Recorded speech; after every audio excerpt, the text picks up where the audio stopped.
Hi everyone, it's Jason here, local tech experts. Let's do a build. So this is an ITX, it's a NZXT H210 case. That's the donor machine there. I'll be taking that apart later. 1 terabyte hard drive, power supply, so 520 I believe, SSD.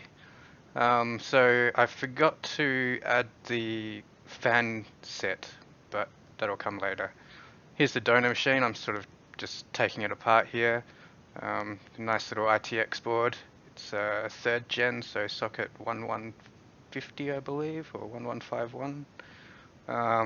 Here I'm upgrading the CPU because I happen to have a i7 that I could put in there. I have a few more of these machines, so I'm not sure what CPUs I'll be putting in those, but in this case it'll be an i7. It's very hard to get the CPU one-handed, so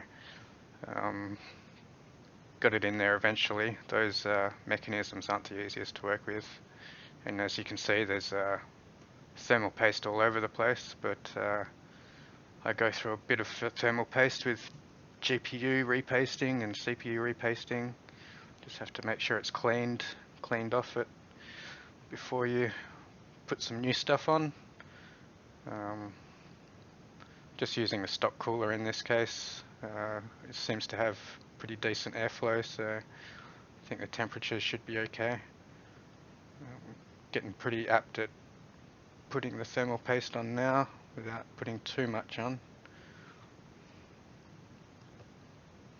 So here's the board taken out, and I'm about to jump to power just to make sure that it can still get into BIOS and the temperatures are okay and RAM is running in the best configuration it can. DVI, it's no graphics card at the moment, so luckily I can just boot into BIOS this way.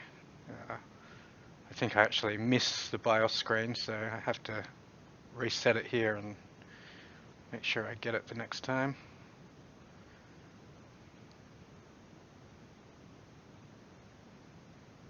Yep, so Core i7 3770 at 3.4 gigahertz, 16 gigs of memory, 1600.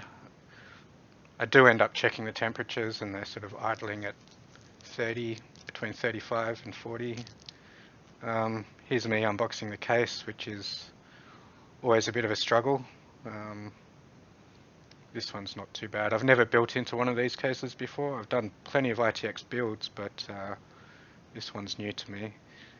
I generally like to keep all the packaging, so when someone does purchase this machine, it looks as new as possible when they walk it out the door.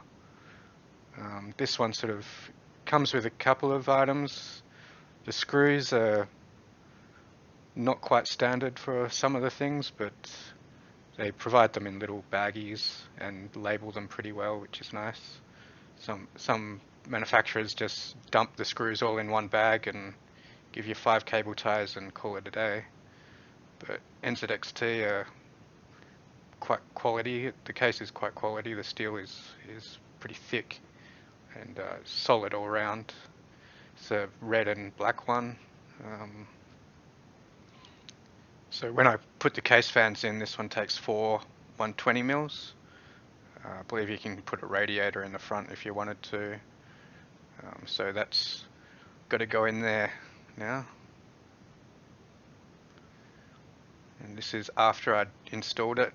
When I do a build, I like to tear the case down completely to its bare bones, and that way it's easier to work in. So this way I'm just checking it again once it's been put in the case, making sure there's no shorts or all the cables are plugged in correctly. This is after the fans are installed, so the next step was installing the fans and the drives. I don't like that fan setting. It can be changed. They're a bit quick and a bit harsh on the eye, but I slow them down a bit later. They can be changed colors and all that sort of stuff. It's just a 5-pack of up here fans with a controller, sort of proprietary controller. They all relatively the same, except they don't use the same pinout, so unfortunately you can't switch and change them, so can't really see the front two fans, but they've given out plenty of light. Here's the GPU finally, so it's going to have a GTX 1070 in there.